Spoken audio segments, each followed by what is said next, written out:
first with breaking news, weather, and traffic. 95.9 WATD FM, Marshfield. Streaming 24/7 at 959WATD.com.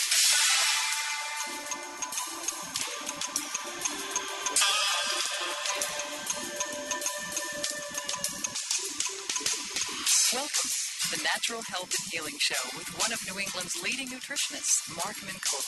The show is brought to you by the Good Health Stores in Hanover and Quincy. Call Mark at 781-837-4900 with your health and nutrition questions. Now, here's Mark. Good evening and welcome. And I trust everyone is enjoying their weekend, and it is spring, so they tell me, but you could fool me, I'll tell you that. I actually got snowed on this evening. I saw flurries on and off all day today, so that is, of course, Catherine Foley. Welcome. Good evening. How are you? Very good, thank you. Good. We're going to have an interesting chit-chat this evening, as usually we do. We're going to talk about, there's a fascinating report that I found at BBC News, an overseas report, but I think it's something that certainly is relevant and pertinent to all of our lives, but it's regarding a report from the Priory Clinic in Great Britain that suggests that 43% of people using food are using it to alter their moods. So, indeed, the question is, are we emotionally what we eat? Right. We know we are what we eat in general terms, physiologically, physically. But are we indeed what we eat emotionally? And there's a remarkable story that would argue that we indeed are. You know, based on the idea that when we're young children in the cradle, we cry for milk because our blood sugar is low. Right. And, of course, we get that response. We get that mother's milk, or we get the milk from the bottle, and immediately our blood sugar balances out. Right. And there's a programming in the brain that takes place immediately at that point. It says, hey, you know what? We can use food as a means of ameliorating our stress. Right. So food becomes a stress reduction device almost immediately for us, and becomes reinforced throughout life. Of course, as we get older, as it says in this particular study, 43% of us really become habitually addicted to that whole process. Right. And I use the term addicted not loosely as well, because this study, like many others, point out that food basically, especially sugars, starches, alcohol products, desserts in particular, will drive up the serotonin levels, will really affect our endorphins, our brain morphine, if you will. And it really affects and mediates pain in some cases, and bad moods, emotional shifting, and that sort of business. So, let's face it, sugar is one of those things that really drives up the serotonin levels. And serotonin is a chemical used in many antidepressants like Prozac. Yeah. And there's certainly many bestseller books, Potatoes instead of Prozac out there. And I think a lot of folks have gotten used to this whole idea that indeed we can really affect brain chemistry pretty dramatically based on the food choices that we make. Yeah, absolutely. And, look at somebody working in corporate America who doesn't have access to healthy food, and by midday they're barely functioning and, grabbing coffee to curb their appetite and also introduce the caffeine for the adrenaline and absolutely cortisol production, so we can make good choices about food, for our mood, or bad choices. So well, absolutely. And when you think about, the power of some of these chemical changing foods that we're talking about here, sugar certainly being one of those, caffeine is another one, we're constantly altering our moods. Yes. With what we eat and drink. We used the term endorphins just a few moments ago, and it is clinically documented that food and beverage can indeed affect endorphin response. Absolutely. Endorphin actually means brain morphine. Right. And as we've said a few times before in this broadcast, that research indicates that the endorphins, or brain morphine, that we produce in the human brain is 25,000 times more powerful than the morphine produced pharmaceutically. Oh, that's amazing. So it is amazing. So therefore, we can ameliorate pain, discomfort, moods that are down, and that sort of business with a number of these high serotonin triggering foods. And of course, the serotonin triggering feel-good foods that are going to affect our endorphin levels are generally desserts, sugars, starches, alcohol products. And when we think about food addiction, For the most part, I think addiction is something that most folks associate with drugs. They associate with alcohol, etc. But make no mistake about it, there are some very powerful food-based brain addictions that folks are experiencing. And again, according to this interesting report in the BBC News, we are emotionally what we eat, and to the tune of 43% of us. Yeah. Remarkable. So we're going to discuss that. We're going to talk a lot about that. There's some interesting angles we're going to discuss that from, perspectives from Dr. Carl Pfeiffer, somebody that I've enjoyed studying, reading, and spoke with many years ago when I first started doing my work. And Carl Pfeiffer, of course, was the founder of the BioBrain Institute down at Princeton, New Jersey, and was really one of the very first clinical environments where they actually studied orthomolecular responses. Right. In other words, the way the human brain works with regards to its effects from foods, minerals, vitamins. Vitamin B12 was, of course, something he did a lot of work with. Zinc, a lot of work with schizophrenia and the effects that nutrition could have in ameliorating and helping so many symptoms and so many folks with the diagnosis of schizophrenia. Wow. And you look at simple things like the way, chocolate has been used for years to increase endorphins. And, we know now Absolutely. that there's ingredients in chocolates like theobromine. Right. Theobromine, directly targets serotonin receptors. Absolutely. Adrenaline receptors and what have you. So for many years we've, used foods, as, medicine, as nutrients for brain chemistry. And, now we have to ask what our cravings are. Absolutely. So that's what it is when you have a craving, what is it that your body is trying to communicate? Yeah, and the other part about that equation is so many folks are mistaken about that. They automatically think that when you're craving one thing, that's the one thing you must want. Yeah. And it doesn't always work that way. There's usually some basis behind the craving, whether you're craving, starchy foods or, something like that to get your blood sugar back in balance. Right. And, it's all about understanding the craving and being able to interpret that in a healthy way. Well, and I think that is the burning question about this issue this evening. If we are indeed emotionally what we eat, and if research is starting to really look more into our addictive tendencies to crave certain foods, to satisfy a certain brain chemical need, Right. then you begin to wonder just how much food addiction is taking place out there. Yeah. I have to share a funny story with you. I'm on the road every day, Of course, all day. yeah. And I saw a car that had a bumper sticker on it that just made me so happy and made me laugh Share it with us. out loud. It said, "Eat more kale." And We don't have to worry about those folks driving that car, at least for food addiction purposes. We don't have to worry about them. And there's a lot of truth behind that. Kale has really great calcium and magnesium, and I don't know, every time I eat kale, I feel really good after. Boy. So. And that obviously was not a Rolls Royce that was in front of you, It was a probably. Volvo. I can't imagine you could put that on the back of a Rolls Royce. It's the Volvo. That's great. All right, we're going to be back with you in just a moment or two, and we're going to answer the question, are we emotionally what we eat? Stay tuned.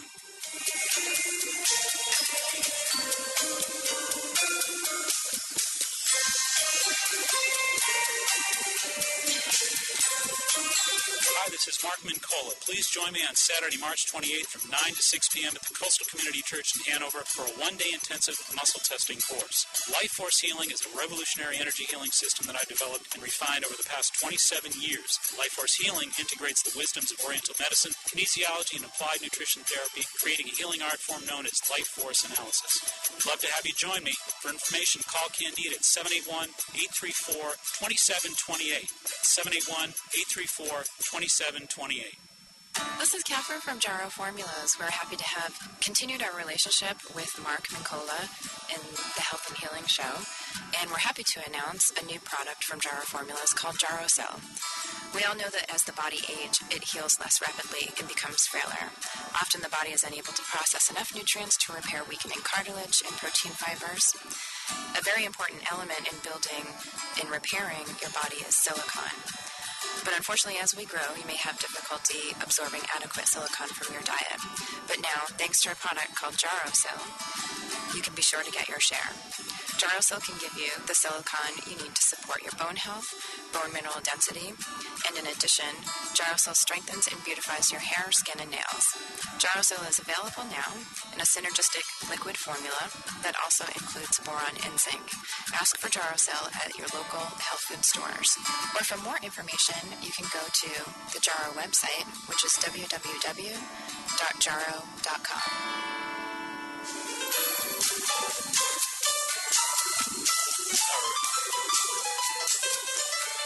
Alrighty, welcome back in, and once again, a happy Sunday to everybody out there, and hopefully everybody's ready for a lovely spring, and hopefully they get what they are looking for. It is going to be a beautiful spring and summer. I can feel it today on the beach. I counted 8 sea kayakers surfing the waves, 3 kite surfers, and 4 surfers. I had the most wonderful 4-mile walk on the beach last week. It was dynamite. You forget about how much you miss being by the ocean when it's January and February. And sometimes it's, of course, lovely in the winter as well. But, it's just such a great reminder how wonderful it is to be by the water in the nicer weather. Yeah, just something about the way the sun shines when that solstice hits and it changes directions. It just doesn't quite feel the same. That old orb just kind of really glows this time of year. Yeah. All right, well, we're talking about whether or not you're glowing and whether or not it takes food to get you to glow. And we're talking about whether we are indeed emotionally what we eat, according to this interesting BBC News report that I found. 43% of people using food are doing so to alter their mood, according to the Priory Clinic. Folks, of course, are certainly familiar with a lot of eating disorders, binging, and anorexia, etc., and a lot of folks, of course, have really that kind of out-of-control feeling with their emotions as their emotions run away. There's an awful lot of folks that turn to various substances to try to kind of make up the difference. And according to this particular report that was filed from the National Center for Eating Disorders at the Priory Clinic, a researcher by the name of Dean Jade, that was reported on in the BBC News recently, suggests that we really start this process of reacting strongly to our blues, our depressions, our moods that are down, our emotional states that are dire, and we do so in many cases with sugars and with those kind of starchy, feel-good foods that really drive up our serotonin levels and, of course, really help alter endorphin responses in the brain and really change the way we feel. And we don't often think in terms of thinking about us being what we eat from the emotional perspective. Right. But I think it's a very viable question. I think there's an awful lot of, certainly a lot of reporters that are starting to tune into some of these studies, and you're seeing more issues that are published with regards to that work. But also there are people like Dr. Robert Hatherill and Dr. Judith Wortman, as I mentioned, Carl Pfeiffer, Dr. Carl Pfeiffer from Princeton.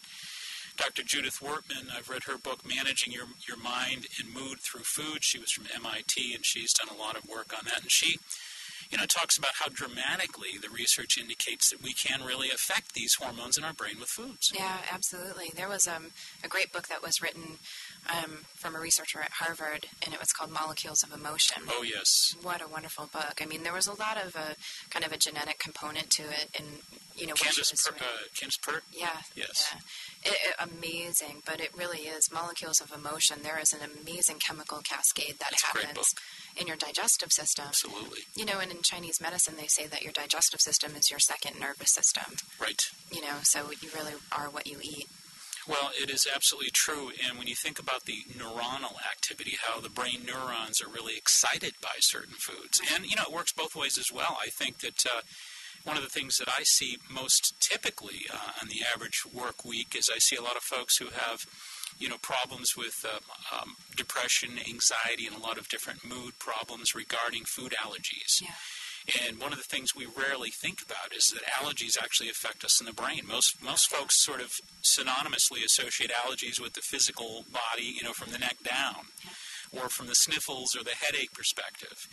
But not true. I mean, there's an awful. I have a great story too. I remember about 5 or 6 years ago, one woman who came to me who was on several antidepressants and was really not getting any assistance by those medications at all. She was really desperate, but was absolutely disconsolate about her depression and really feeling hopeless about it. And I said, well, look, we're going to keep it real simple here. I'm just going to basically test you for your foods. We'll see what we find out. And who knows, maybe we can make some form of contribution, to your better well-being. Well, I found one significant allergy, and I found that she had a very severe gluten wheat allergy that was actually cerebrally rooted. I said, I've got to tell you what I keep finding this morning here is that you not only have an allergy to the wheat products, but I think your allergies are directly associated with cerebral sensitivity. So I think you're getting a brain inflammation. So it's not just whether you have the food allergy, it's where it's affecting, it's how it's affecting it. Yeah. Well, the way it affected her was to really inflame her brain and really throw off her brain chemistry to such an extent that it really altered her mood. And I will say lots of people that have the gluten allergies, they describe a sense of fogginess about their daily lives, and absolutely, they're kind of walking around with their head in the clouds and they can't seem to connect. And that is absolutely true. Yeah. Well, she came back. It was funny because we scheduled her follow-up appointment something like 8 weeks after the initial appointment. And it was only about 2 weeks, and I saw her standing at the top of the stairs. I said, wait, you don't have an appointment today. She had a big smile on her face. She said, look, I don't need my follow-up appointment. I just wanted you to know how appreciative I am. I don't have any depression. She felt great. Yeah. It was like a cloud had lifted. Yeah. So, we talk about this particular perspective from the BBC News about how certain foods can certainly ameliorate or help depression. Well, hey, it works the other way, too. There's a lot of foods that can be the root cause of it. Yeah. And it's what I call addition through subtraction, of course. When you remove the problem, the body has an opportunity to correct itself. And absolutely, I think the gluten allergies overstimulate or even, deaden the glutamine receptors in the brain. Absolutely right. Yeah. Well, and I think, too, that, more and more folks are starting to anecdotally share their stories. Yeah. So that we're becoming more aware of the fact that, for some folks, it may not be wheat. For some folks, it may be dairy, or it may be soy, or it may be corn. It may be an environmental allergen. There's an awful lot of people I've seen over the years with very severe mood problems that have very bad mold allergies. Mold is a neurotoxin. It is a neurotoxin. Again, neurotoxins, I think, are a huge part of this equation. How about the folks who eat really high concentrations of tuna and swordfish, who have really high levels of methylmercury? Again, over the years, I've seen thousands of people that we've tested through trace element testing, and we'll find exceedingly high mercury levels. You move the mercury out of the system, you chelate it out of the system, and they have dramatic turnarounds. Yep. And the mercury is the number one characteristic with mercury contamination in the body is a sense of disconnect from, person to personality. That's a great point. Yeah. That's a great, great point. So, indeed, there are allergies that we think of in very simple terms that make people sneeze, give people headaches, but there are also allergies that cause very severe cerebral imbalances and brain chemistry imbalances as well. Yeah, yeah. And an awful lot of these neurotoxins that we're talking about from the tuna fish. And by the way, tuna fish, and people ask me all the time, shouldn't we stop eating all fish? And I say, no, stop. Wait, there's some great nutrients in this fish. Fish is really something you don't want to strike from the diet. Right. But certainly I did read an article. It was actually a government, based on a government study, probably 3 years ago or so. And it showed that the average amount of methylmercury in swordfish and in tuna fish were exceedingly higher than anything else. Yeah. And they had a whole chart of virtually all the seafood that they checked. Yeah. And swordfish was like a 0.75 milligrams percent per serving. So and tuna fish was like 0.50, and the next closest one was miles down. Wow. So it really boils down to, I always tell folks, look, no swordfish, no tuna anymore, unfortunately. Yeah. And if you look at the difference, salmon is a freshwater fish. Correct. So you look at the environment that the fish lives in, and then also going for the smaller fish because they're at the bottom of the food chain. So they're not accumulating mercury as a process of, growing. And, Exactly. So, eat kipper fish, Jewish, fish, yeah. Sardines, and, Passover is coming soon. So, That's funny. But the smaller fish are so healthy for you. Sardines are so healthy for you. They have amazing oils in them. And again, those oils do everything to insulate the nervous system, insulate the brain, and reduce inflammation. Great points, because those are your omega-3s right there, folks, and those are anti-inflammatory. Absolutely true. The other thing, too, is that, there are household chemicals, common household chemicals that are neurotoxins that folks are surrounded by in their own kitchens and in their own bathrooms. Well, I have the dog, and people with, babies, I always, say, the Swiffer wet jet. You're putting that chemical down on the ground and it never pulls it off. It kind of just leaves the residue there. And if you have dogs, they're walking around on that and they lick their paws, or if you have kids, they're crawling around on it. Yep. You know what I mean? And everything goes into their mouth. So absolutely. We have to be really conscious of what we put in our environment. We sure do. And I think folks can simply search that out with common neurotoxic exposure. If you just did a search around common neurotoxins or common neurotoxic exposure, you'll be absolutely stunned at the number of common elements in your environment, in your home, under the kitchen sink, in the bathroom, that you are unfortunately exposed to more often than not. And you'll look at the effects of neurotoxins, and that's really an important point in all this too. You are going to find an awful lot of very serious mood-altering effects with neurotoxic exposures. One thing that is really big is for new carpets or new furniture. Absolutely. They spray the furniture with formaldehyde to preserve it. And once you get that new carpet or new furniture into your environment, it outgasses with formaldehyde and, also household paints and what have you. Right. Well, and as we're going to discuss in the second half of the broadcast this evening, solutions. Of course, anybody who hasn't heard this broadcast knows that that's what we do in the second half of the broadcast. So if you're out there saying, hey, is the sky falling on the Natural Health and Healing Show? Well, it hasn't fallen yet. And it'll be 7 years this June that the sky has yet to fall, because the second half of the program, we're going to give you solutions. So we've got to give you the cliffhanger approach here. We're going to make you stay tuned to the second half of the broadcast, and we're going to give you a number of different over-the-counter supplements that we think really are big difference makers with regards to a lot of these problems that we're discussing. And again, foods can create problems in the plus and minus range. Household chemicals can do the very same thing, but there's a lot of wonderful natural solutions. And I always tell people to, understand that you're being marketed to. That very large companies that produce food products, or fast food companies that produce these food products, they have already figured out that you eat emotionally. And so they formulate their products with high sugar, high salt, high fat. Oh, boy, do they ever. So the food choices that we make, it's our conscious decision to break ourselves from that marketing. Because they're not going to help you. No, absolutely not. They're looking for you to help them. Yeah, absolutely. And there are 3 magic words that you always hear me say in the food industry: fat, salt, and sugar. Those are the 3 magic words. So once they have acclimated your palate to fat, salt, and sugar, once they have acclimated your brain chemistry to fat, salt, and sugar, once they've got you addicted to fat, salt, and sugar, and they do it at a very early age, because you'll notice that the children are the toughest ones to bring into a new dietary program, because that doesn't taste good.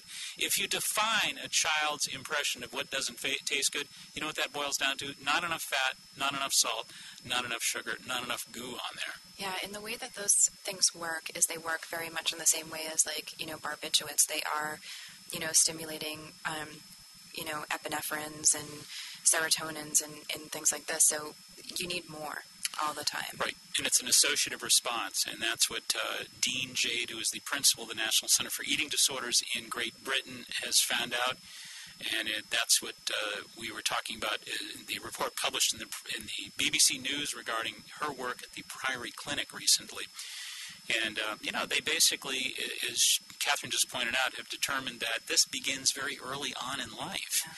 And it is a knee-jerk response. And as you just pointed out very eloquently here, that the brain becomes acclimated at a certain level, and it requires more. Yeah, absolutely. And that's true of the fat, the salt, and the sugar. And the idea of associating a response, like I feel good after I eat, drink, or consume X, Y, or Z is the knee-jerk response, and that means I'm going to go right back for it tomorrow, the next day, and the next day. Well, I'm just laughing because you see in movies and commercials and what have you how much they market Haagen-Dazs to women. Oh, yeah. For emotional eating. It's the emotional story. You have a bad breakup, you sit on the culturally couch. accepted, yes. On the couch with your bathrobe and your best friend, and your best friend may also be a large container of Haagen-Dazs. Yeah, so, we are very much, as a people being marketed to, and our bodies are for sale. Well, there's another side to this as well. And that is that I think the more stress your brain encounters, the more multitasking, the more intense emotional depletion, the more your roller coaster dips, the higher you really are going to have to draw yourself up. So there's a greater demand for serotonin. Yeah, for sure. And so that understanding that those cravings are filling a need, and to interpret those cravings as a sign from your body that, hey, we need some help here, and then making decisions, to make healthy solutions with supplements or different food choices. Absolutely. We've got Tom in the line in Rockland. Tom, welcome. Good morning, people. How are you? Good morning. It feels like morning. Are you working the night shift? Catherine, I have a new listening audience for you guys.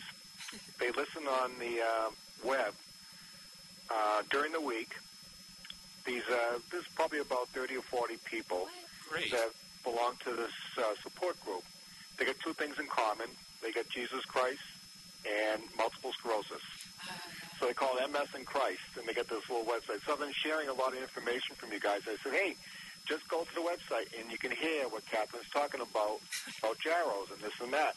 The homework has already been done. You don't have to search out which one is good, which one isn't, that type of thing. Thank you so much, Tom. And you know what? God bless all you people listening. How's that? Thank you. And they listen to it during the week because they're in Canada and across the nation. Oh, great. So it's a good group. They asked me to ask you a question because we're dealing with the oregano oil. Yep. A lot of them can't take the liquid. It's too extreme for them. Right. And so I have in here, they gave me what to say. It says oil of oregano, 150 milligrams, standardized for 7 mg of Carvacrol. And it says serving size 1 soft gel. They want to know how would that compare to the, so many drops of the oregano oil.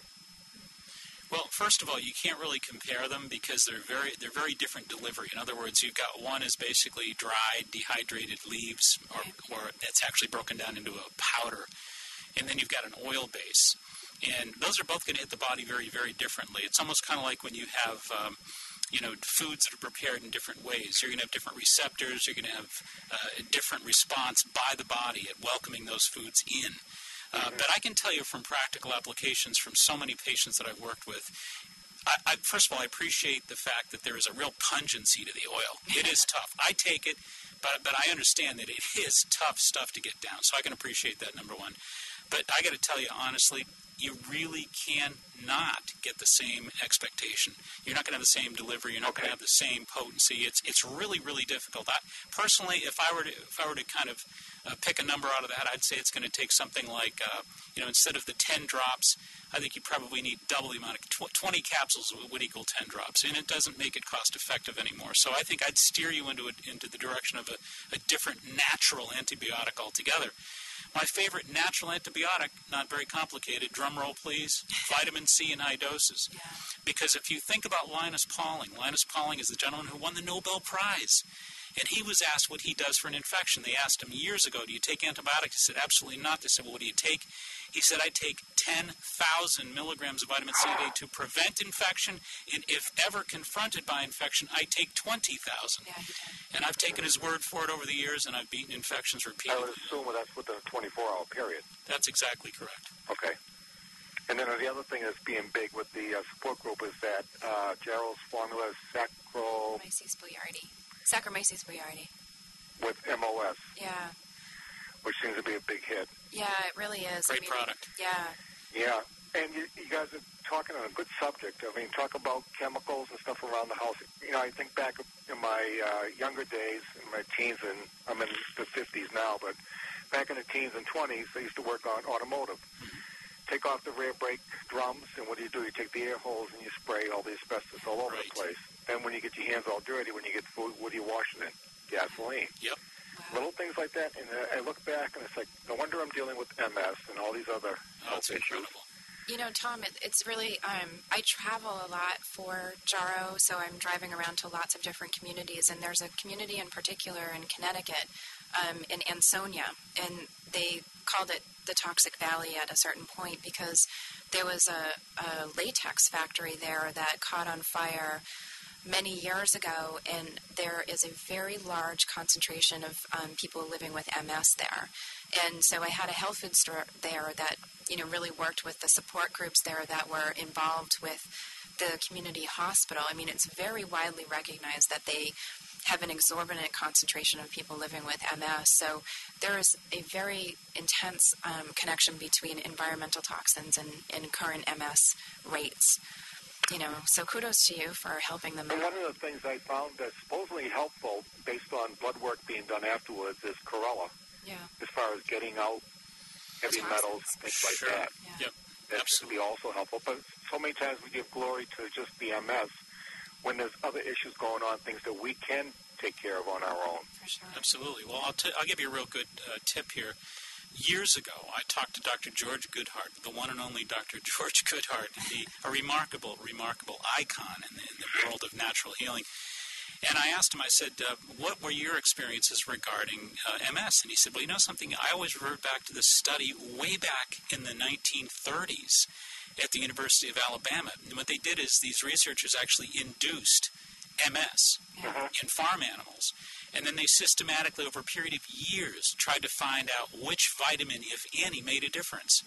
And what they found is vitamin E, when it was taken from the pea vine.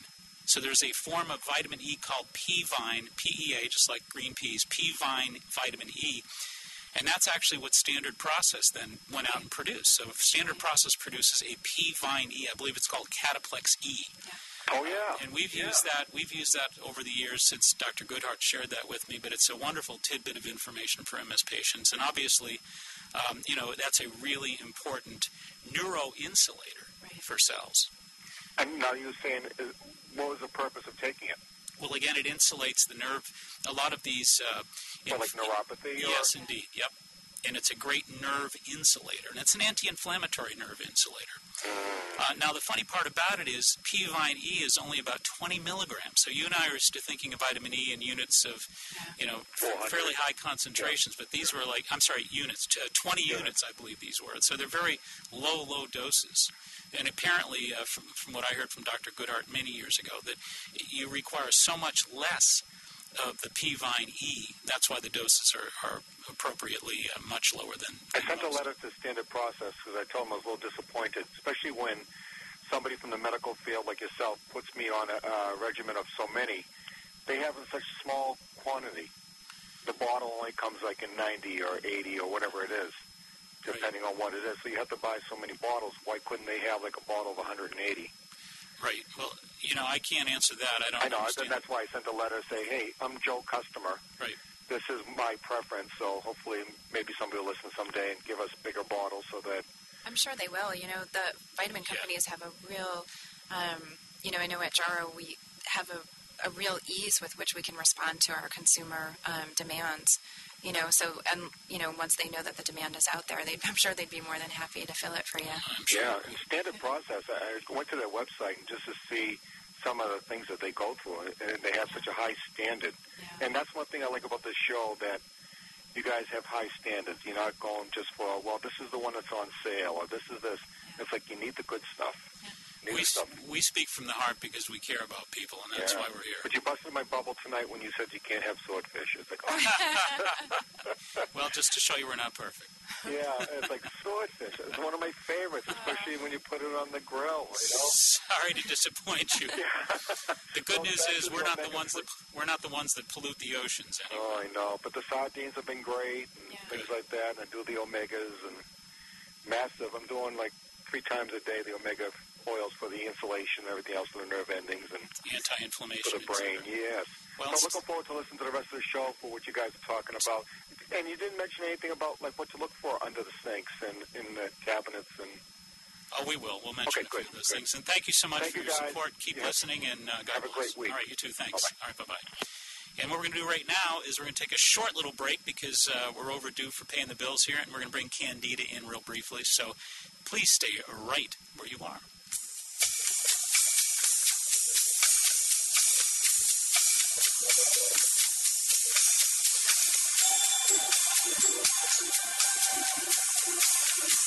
Hi there, this is Mark Cole, the Natural Health and Healing Show. I know that so many of you out there are passionate about the latest cutting-edge nutritional information, would like to go on to that next level. I'm proud to announce that our new natural health care offices in Cohasset are offering personalized nutritional consultations. At Santi Holistic Healing, you'll experience an informative, individualized nutritional consultation by one of my finest personally trained nutritional experts. Your consultant will test you for specific food allergies and supplements. Together, you will chart out a personalized, optimal nutritional roadmap that will detail your healthiest foods and nutritional supplements, even specific doses. If that's not enough, we also offer relaxing healing massage at Santi Holistic Healing. Whether it's nutritional consulting or healing massage that you're interested in, we at Santi Holistic Healing are prepared to give you the healing experience of a lifetime.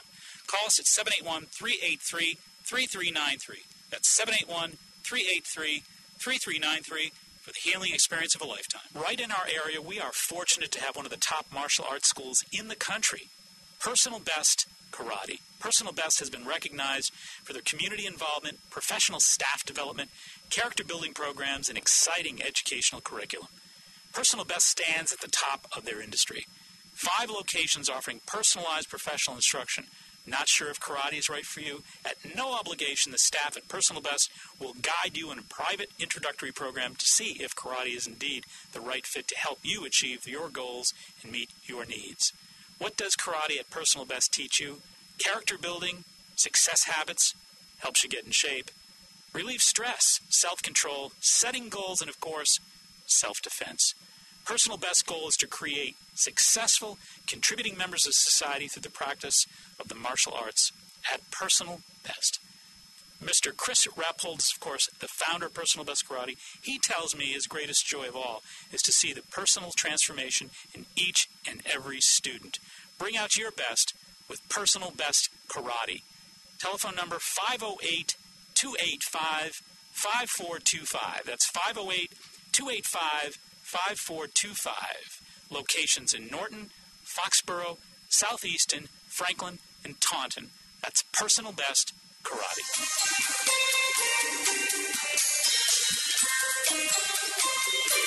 Alrighty, welcome back. And of course, welcome to Candida. Candida World. I like that. It's Candida World. She's in the house. How are you, darling? I'm doing great. Good, good. You got I'm a lot so of stuff excited in front about of you your there. upcoming. I have to talk about that first because I'm so excited. I'm excited as well. That's going to be next Saturday.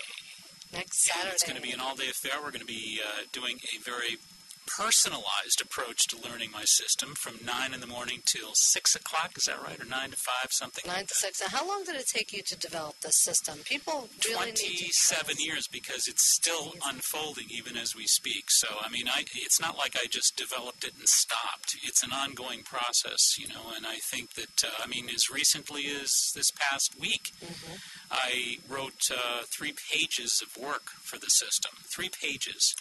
That's not unusual that a week goes by that I add a page or 2 to the system. So it's very detailed. It's based on the empirical, subjective work, 60,000 appointments that I've had over the years. And you learn something different every day, and you want to make that contribution to the system. But again, after doing the work for so many years, the objective now is to really pass that information on so that folks can really benefit from it. And I'm not going to be doing this forever, and I'm not going to be teaching the system forever, so this is going to be a pretty rare occasion for folks to really tune in, show up, and, meet and work together for a whole afternoon hands-on. It's going to be great. We had a lot of calls because there was a little story in the newspaper. I don't know if you saw it, but it was about muscle testing, and folks were calling, and they're like, what does he do with my muscles? How can he test my muscles? I said, well, tune in to 95.9 WATD on Sunday evening, and we're going to talk a little bit about it. It probably should be referred to as muscle strength testing. Okay, so we're not testing your muscles, we're testing their strength. And essentially all it is muscle on muscle. In other words, if I tug on your arm when you're trying to resist, we'll see the degree of strength that it presents. And obviously we have very articulate ways and very detailed system-based ways of doing that. But for all intents and purposes, I always explain to people, look, when you are driving under a high-tension wire on the highway, or when you eat something that maybe makes you feel sick, or when you encounter a flu bug at the store or a virus of some kind while you're at the grocery store and the person next to you sneezes, or when you get some bad news from a friend on the telephone about somebody being sick that you love. Any of these little different negative experiences that you encounter slightly, if not dramatically, have an effect of weakening your nervous system and weakening your muscle response. So my simple question to people is, when you remember 9/11 and you first turned on the television... I was just going to talk about that. All right, when you first turned the television... This is what got my husband. Hold on. You had in an envelope, in a sealed envelope, a picture of Hitler, and then a picture of the Mother Teresa. Yep. Do you remember that? I do, very deep. And my husband was like, what? And I was like, watch this. Every single person you got up there, the negative response, the arm went down. Yeah, they got very weak when I held up the envelope that had Adolf Hitler's picture in it, and they couldn't see it. That sent... And every time you held up the picture in the envelope of Mother Teresa, they all got much, much stronger. Right. So when we talk about muscle strength testing, we're also talking about it in affiliation with your mind, your emotions. And that's what we really do, is we want people to understand that you're used to thinking of diagnostics as being purely this whole concept of technology and blood, material, properties, etc. But, you know, from the perspective of just inner knowing, from the perspective of having this sense about whether or not your nervous system feels good, bad, positive, negative, good, and from the standpoint of strong muscle, bad from the standpoint of a weak muscle response, you know a lot more that's going on than you're aware of.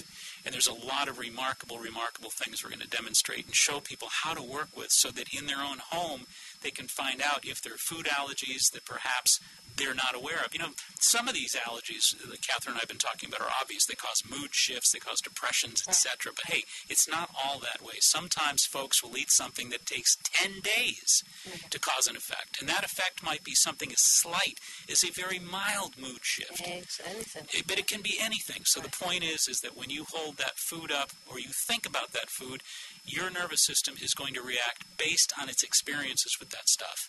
So you could actually open up your refrigerator and test. Sure, you could. Absolutely. That's many years ago when I was at the medical, when I used to work at the medical center, I used to actually have patients when I first booked them bring in their groceries. There used to be a Stop and Shop across the street from the medical center. I'd say, "Did you do your shopping?" "No, didn't." "Save it. Do your shopping the day that you come in to see me. Bring most of those foods in, and we'll pull them right out of the bag and muscle test them while you bring them in." So folks would find out immediately exactly what their responses were. That's amazing. We're going to show everybody in great detail how the system can enable them to better tune in to make their decisions regarding foods, food allergies, supplements, how much to take, the supplements. I was just and doses. Vitamin C, should I take 1, 2, or 3 of these? Your body will tell you. It's not complicated at all. And how often should you retest yourself with the muscle test? Well, again, as frequently as you become comfortable with and efficient with. And I think if you get really good at this stuff and you get really comfortable with it, why not ask whatever you need to ask? Tune in. How many of these should I take? Should I take this today, not today? You find that there's cycles with all your supplements. Like most folks think, I should just take this good supplement every day. And I say if you muscle test it and you know how to muscle test it, what you're going to find out is that perhaps there's a cycle where you take this medicine 2 a day for 3 weeks, and then you're off it for a week. Then you come back for 3 weeks and off it for a week. You need to give it a breather. And I have to say, you caught me quite by surprise when we were doing the muscle testing for the CoQ10, and you got the biochemical cycle exactly right. And the crazy thing about it is that Konica had just released a clinical study that had not gone to publication yet, but I was able to see it. And it was exactly on those clinical, cycling of the CoQ10. And I did not know that. But yeah, I was just quite amazed. And so biochemically, you got the cycle right on. Wow. Well, thank you so much for sharing that. That's wonderful. Here's the other part of the equation. The other part of the equation is that folks, I think, really need to know that there are times where your body actually needs a break from something. Yeah. You know, that folks think that something should just be absolutely taken indefinitely. And, you know, to me, you're the one that got it right. I didn't get it right. Right, exactly. You know, I was just basically the facilitator. And again, your mind and your body are together as a perceptive unit. And I think we're talked out of ourselves. You know, we're basically, you know, in general, we diminish the whole concept of self. And all the importance and emphasis always goes on to other. You know, so we need that other professional. We need this leadership coming from this person, that person. I need the advice of this person, that person. Listen, I think that we're given these remarkable gifts that we tend not to use. And I think we need to be more self-appreciative and self-aware and to tune in what our capabilities and potentials are. And that's really what this program is going to be about, to really tune people into a greater level of capability, a greater level of self-empowerment, and really for the greater benefit of tuning into how they can improve their health and their lives. That sounds amazing. For folks that might live by themselves, is there a way that they can muscle test themselves?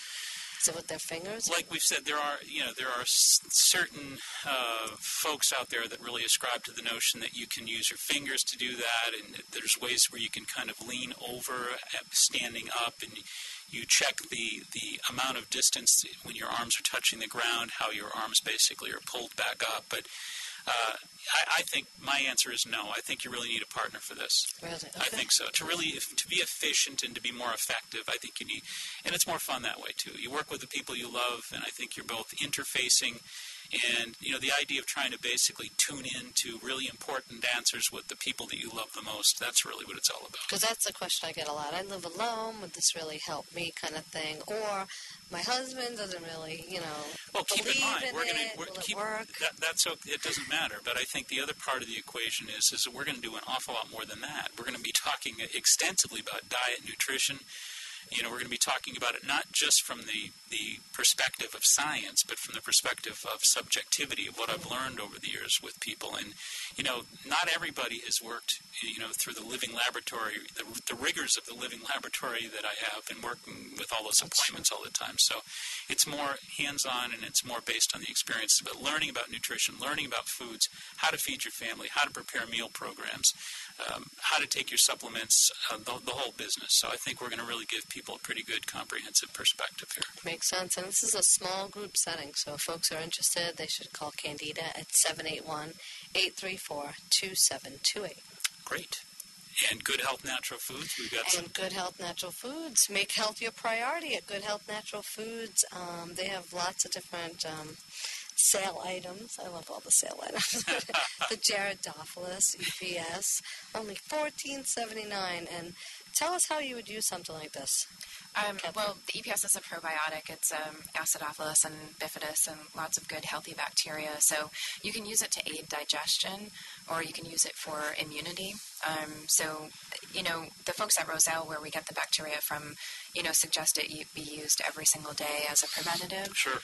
And also for kids as well? Yeah. Is there different? Yeah, we have Yum Yum Dophilus for children, which people love, and we don't use sugar in it, which is really great. A lot of the kids' vitamins have a lot of sugar. Yes. But, you know, every day, because there are so many things that we encounter every day that kill the bacteria in your system. And then also, we are designed to eat bacteria as part of our daily diet, and our diet has become so sterilized that we don't get that everyday exposure. And that's why things like, you know, probiotics have become a necessary part of our regimen. Right. I think bacteria has sort of taken on a very bad sort of image, because people don't realize 99% of the bacteria on planet Earth is friendly. It's good. Yeah. Only 1% is dangerous. Yeah. So she's absolutely right. We interface with bacteria. Yeah. Right. Especially when you're taking an antibiotic. This is great. Yes. Well, especially because you need to kind of replenish. Because antibiotics they're not smart bombs, as I always say. They don't differentiate between good bacteria and bad. They kill everything. So they leave you more deficient in good bacteria. You've got to build back up after you're using these antibiotics. Excellent. Another product they have there is by Irwin Naturals. It's Power to Sleep PM, which is Power to Sleep utilizes natural ingredients formulated to gently encourage a state of relaxation. Yay. That's making me very sleepy. Wake up. $15.89. And then, of course, they have all their bulk items there. Speaking of sleepy, did you hear the story in the news last night happened? about the surgeon who fell asleep in the middle of surgery? No. And then he just walked out. And he didn't tell anybody where he was going. That's a true story. It was in the news last Maybe he night. was sleepwalking. It was actually in the national news last night. He fell asleep in the middle of a man's surgery. They caught him snoozing off, and then he decided to just kind of walk out and leave. Everybody said, where did he go? I don't know. He never said anything and left. Wow. So I guess, even surgeons get tired. So That's scary. we don't want him to be taking that stuff. That's for darn sure. No. At least not when he's performing surgery on What me. can they take? Ribose. He needs ribose. D-ribose. Wake up, buddy. D-ribose. Get him some Pentos. Rescue sleep. Rescue remedy sleep. No, that's the opposite. You got to put him on D-ribose, CoQ10, Yeah. and get him on the carnitine, right? Carnitine. Yeah, we'll get his energy going. He should have consulted with us, and he wouldn't have fallen asleep in the middle of that man's surgery. Anyway, go ahead. What else you got there? Well, we just want to encourage people to shop locally for their nutritional choices. Absolutely. At Good Health Natural Good Health Foods, Natural Foods. either in Quincy or the Hanover location, and Mark's going to tell you. 1637 Hancock Street, 617-773-4925, or 219 Columbia Road, Route 53 in Hanover, 781-826-0808. For all things natural, it is. Good Health Natural Foods, and don't forget, March is National Nutrition Month. Is it really? I didn't know. As Johnny Carson once said, I did not know that. Yes! Larry, can you play something? I just got something over Mark. That doesn't happen every day. Oh, well, let me tell you a little bit about this, Mark. March is Nutritional Month. All right, so we are indeed well informed. Thank you so much, Candida. You're welcome. See, I do my homework. Have a great evening. You too. All right, thanks so much. We're going to take a short break. We'll be right back. Stay tuned. Oh, Candida, we could make it together. The further from here, girl, the better. Where the air is fresh and clean. Candida. Hi, this is Laura from Good Health. Here's the thing. Why burn precious gas driving all over town to find what you need, only to spend more than you have to? At Good Health, you'll find it all. Clean, organic produce, natural groceries, vitamins, beauty items, and your holiday gifts. It's not rocket science. At Good Health, we keep it real. Great products at low everyday prices. Simple and easy. Come by and see what I mean. Thanks for tuning in. Don't miss the 9th Annual International Herb Symposium, celebrating the healing power of plants, June 19th through the 21st at Wheaton College in Norton, Mass. It's a symposium to touch your heart and soul, as well as your mind and spirit. This gathering is for all people enraptured by the healing essence of herbs. Learn from an extraordinary gathering of herbal teachers, elders, and healers from around the world. There will be over 90 workshops for all levels of interest and experience, and over 50 teachers representing 12 countries. To register or for more information, call 802-479-9825. That's 802-479-9825. Or visit internationalherbsymposium.com. The 9th Annual International Herb Symposium, June 19th through the 21st at Wheaton College.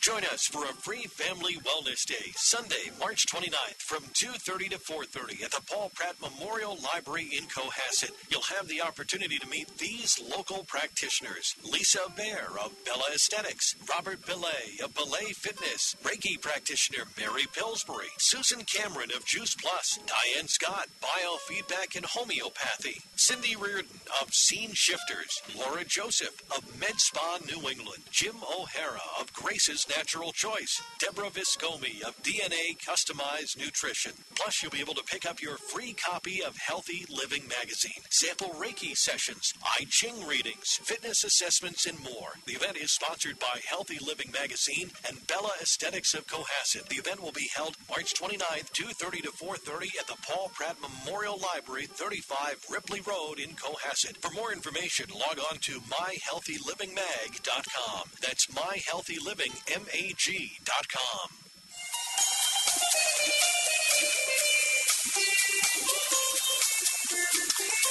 Alrighty, time has flown right on by here. So a couple of things here, especially for Tom and his wonderful crew that we appreciate so very much out there. Hello, everybody. And we want to make sure we cover some of those neurotoxins and some of those agents. Obviously, Clorox is at the top of the list. Fabric softeners. Catherine, you brought up the point, too, how important it is if you're going to cook stuff in the oven and bake things, you want to cook in glass, not in aluminum cookware. That's extremely important. It's really huge, especially with acidic foods. I just actually pulled up a World Health Organization study that shows, especially when you have things like tomato sauces or anything like citrus. That. Yep, how much of the aluminums and mercuries it does pull out of because the acid will leach out the aluminum, leach out the mercury. Also, any kind of pottery that seems like it might be perfectly natural, but if it's got a lead glaze, most does not. But there are still potteries from overseas, from China and places like that do have a lead glaze. And if it says made in China and you're not certain about it, you don't want to bake any kind of acidic agents like tomato sauce or citrus, oranges or anything like that in there, or lemons or whatnot, because, again, that acidity, as Catherine points out, will leach out the lead, the aluminum, leach out the coppers, etc. You've got to be careful of that. And also we have three important recommendations in terms of natural supplements that we've been mentioning about earlier this evening. We're going to arrive at, and we're ready to arrive at that place. GABA is certainly one of those things. Gamma-aminobutyric acid, GABA, so very important for high stress and addiction and some of these food addictions we're talking about. And particularly for the addiction component, we had done a show that was about GABA and weight loss and obesity, and how well GABA was at it's basically satiating those dopamine receptors so that they're not left open and craving anymore. So that's very important. That's something that can work while you're sleeping. Sure. Yeah, and I always like to have the GABAs, to me, should be taken with a little bit of olive oil, I think, a little bit of fat, because it doesn't really penetrate the brain-blood barrier very easily, and the olive oil does. So, it requires a little bit of fat to really get great assimilation. So I say take the GABA out of the capsule, put it in a little tablespoon with just a little bit of olive oil and down the hatch. I think you get better absorption. Also, Jarrow makes a wonderful 5-HTP. Yeah, 5-HTP is a precursor to serotonin. It's also a precursor to S-adenosylmethionine in the liver. So S-adenosylmethionine increases serotonin production. It also helps your liver clear toxic chemicals and heavy metals. So the two are connected to a certain extent. So, 5-HTP, if anybody is suffering from depression, is amazing. It is. Amazing stuff. So a good combination might be some GABA before sleep especially. Yeah. Maybe 500 milligrams later in the day and then again before bed.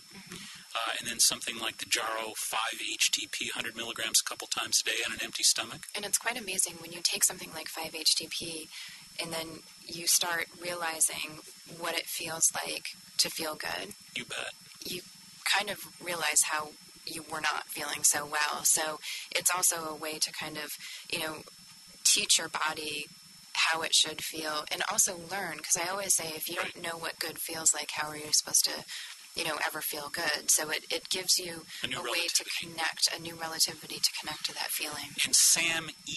Yeah, S-adenosylmethionine. Yes. So for some people, 5-HTP works really well. For others, they have to do SAMe. It's a little bit more active. For people whose livers are not metabolizing so well, they may just need the straight SAMe.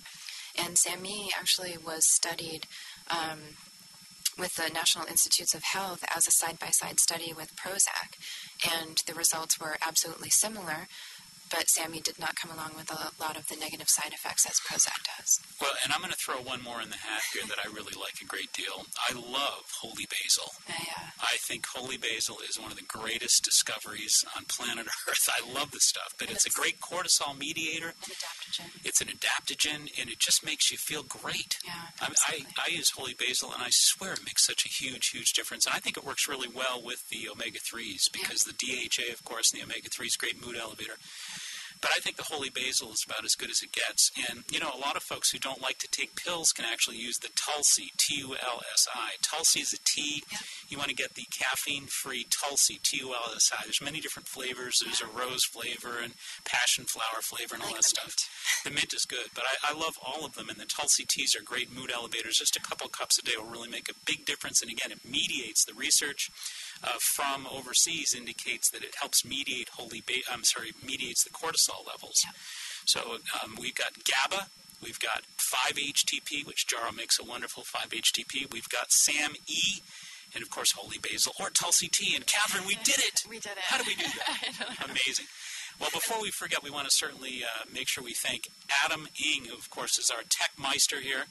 He's the guy that makes sure that you can watch this program each and every weekday during the week, because by Tuesday or so, this program is actually up and running. Yeah. So thanks to Adam Ing for doing that. And again, you can watch this podcast every week, starting on Tuesday each week, or you can just listen each Sunday, like you do, of course, in evenings just like this. And we hope you enjoyed it. And until next Sunday, we first of all want to remind you to listen to Dr. Julie and Beth. They're coming on in just a few moments. And Catherine, thank you so much. Very much. And until next Sunday, this is Mark Mincola reminding you all, please, be wise, be aware, be well. Make it a healthy week.